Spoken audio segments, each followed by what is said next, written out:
राजू शेट्टी साहेब या जिल्ह्याचे पालकमंत्री नितेश राणे आणि या सिंधुदुर्ग जिल्ह्यातले आलेले सगळे आंबा आणि काजू बागायतदार.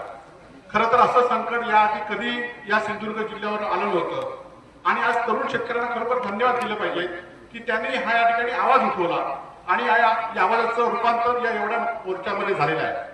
मग अशी राजू शेट्टी यांनी सांगितल्याप्रमाणे ठोस सरकारने भूमिका घेतली पाहिजे. याआधी सरकारकडे या शेतकऱ्यांनी कधी मागितलं नव्हतं. आज इन्शुरन्सच्या माध्यमातून जो काय आपल्याला मदत मिळते त्याच्यावर आपण समाधानी होतो, परंतु इन्शुरन्सचे फिगर अजूनही आपल्याला दाखवण्यात आलेली नाही आहे.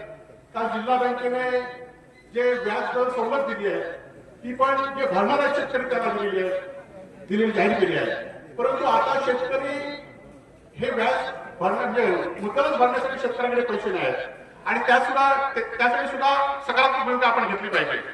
हा खरं तर मोर्चा हे आंदोलन व्यक्तिविरोधात किंवा कोणाच्या विरोधात नाहीये, तर हा शेतकऱ्यांचा आक्रोश आहे.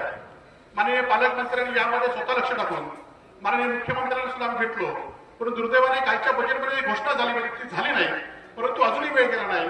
यावेळी शेतकऱ्यांना ही मदत नाही झाली तर हा शेतकरी उठणार नाही आणि त्यामुळे या मोर्चाचं स्वरूप आपण राज्यामध्ये सांगा, मंत्रिमंडळामध्ये सांगा, आमच्या भावना सांगा आणि ही जर मदत नाही झाली तर ह्याच्या सुद्धा पुढे तीव्र आंदोलन शेतकरी या ठिकाणी करतील. आपण मोर्चासाठी या ठिकाणी आलात त्यामुळे आपल्या सर्वांचा धन्यवाद. जय हिंद, जय महाराष्ट्र.